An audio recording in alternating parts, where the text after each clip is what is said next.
Greetings and good day, sir. I am Tommy Lee from BEEC1/2. So according to the lab test, in the first question, we are being asked to construct a circuit in multi-sim.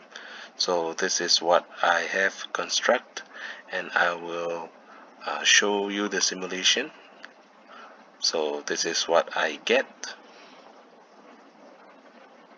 And moving onwards, I will continue with my results and my calculation. And these are my results that I have obtained from my simulation.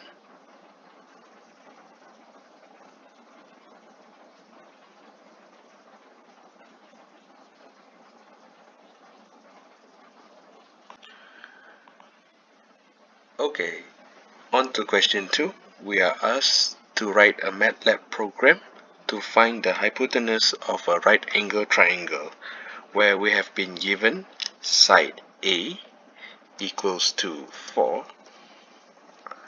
and side B equals to 3.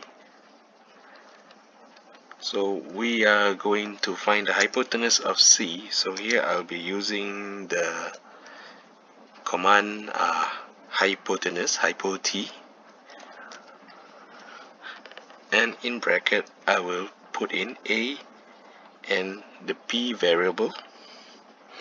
So once I enter, we get C equals to 5. So that is the hypotenuse. And as a note, the hypotenuse is also using the same theory as the Pythagoras theorem.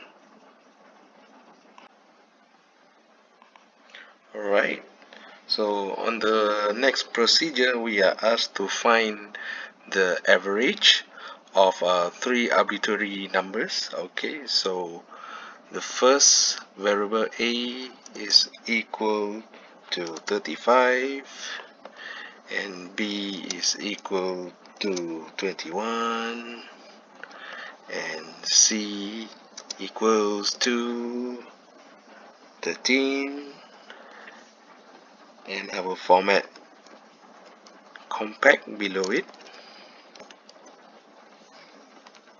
And now I will type the average. So this will show the result. So I'm taking A plus B plus C, and I will divide them by 3 since we have 3 variables. Now when I press enter, it will show that the average is 23. That's all. Thank you.